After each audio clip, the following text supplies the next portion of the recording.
Well, one of the things that we're doing right now is we have the general plan that's being processed. That's going to help. We've got a strategic plan that we're developing. Part of that strategic planning process is prioritizing what the community wants to be as a community.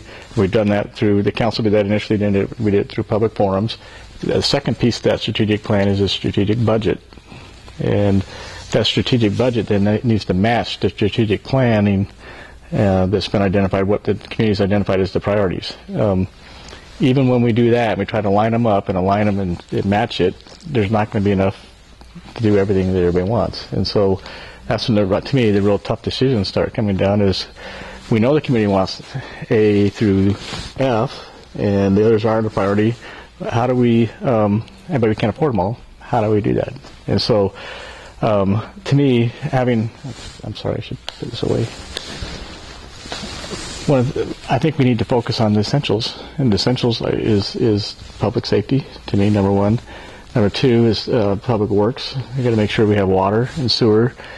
You want to make people upset. If you close a park for a weekend, people are going to not be happy. When they go and flush their toilet, it doesn't go down, they're really mad. Or somebody doesn't pick up their trash, or the water isn't clean, or smells funny when it comes out. That's not good. Or if they call the fire department when their house is on fire, or their kid has hurt themselves and they don't get there for a while, then people really get angry. And I've had people come over to my house while I'm mowing my lawn, upset over trash not being picked up, or why did it take them 5 minutes instead of the 4 minutes to get to my house? Or I'm really upset. I even had one of our local news TV stations producer come over, who lived about a mile away. He was very upset about his trash, and I was able to get on the phone, and they came over and picked it up within an hour. But to him, it was it was like he was upset. It stunk, and he wanted it, and they missed him, and didn't understand how that could happen. And so it's interesting how priorities change when all of a sudden it's something very personal and essential. So those things have to be focused. They have to be addressed. Again, the essentials.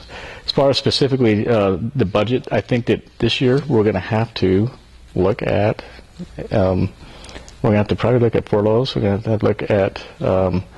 We have to look at salary reductions in some areas where it makes sense. We're going to have to look at. We have to look at pension plans and modifying some of those if we need to. Those and that can't be across the board. I hate to say that. You'd like to be fair and equitable across the board. It has to be done on a case-by-case basis. It has to be, because we have some positions that we can call up a temporary agency and fill it, and they come in, trained and ready to go. And if we have to lay that person off or let them go, there's not a big financial impact to the town. There's some services not rendered, but there's not a big financial impact. Let's take a police officer. Huge challenge, because we get thousands of applications. We have to analyze those. We have to do a background investigation. So out of the thousands that we get down to like a couple hundred that don't have some kind of criminal history or something that are employable. And then after that, we have to do a medical background, make sure that physically they can do the job. We have to do a psychological, make sure they're not crazy and do something nuts. And we do all this stuff before they even get hired and put into an academy. Then we put them through an academy. Then we equip them with all this expensive equipment and some that's personalized. So by the time we get all done with that process and get a police officer on the street, it's $100,000. It's a lot of money.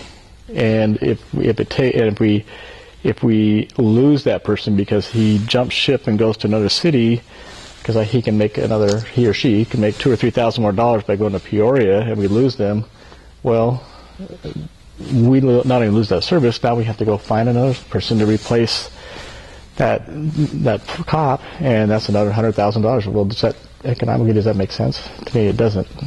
So you have to analyze it. So you have to weigh it. And I've had the same problem where I work at. I've been in public safety my whole life, either in fire service or in a private setting. And we look at turnover rates, and when we hit certain triggers, we start looking at what is causing. Well, we always do exit interviews, but what's causing it, and is it time to apply money to the situation? If it's strictly money why someone's leaving, it's a small amount, and when it's affordable, then sometimes it's a penny smart and a pound foolish to let them go, and so you have to address it. And so it's a case by case basis. But I'm willing to look at anything. We're going to have to. We're $10 to $16 million short. We don't have those one-time savings anymore. We do have a $20 million savings account. They call it savings account. That's a fund, but we're self-insured, and if something happens, that's supposed to be drawn from that area. And it's not very intelligent to wipe that completely gone and then have some catastrophic event happen to the town. We don't have any cash to pay for it. So I think it's time to start cutting expenses, and it's going to be tough.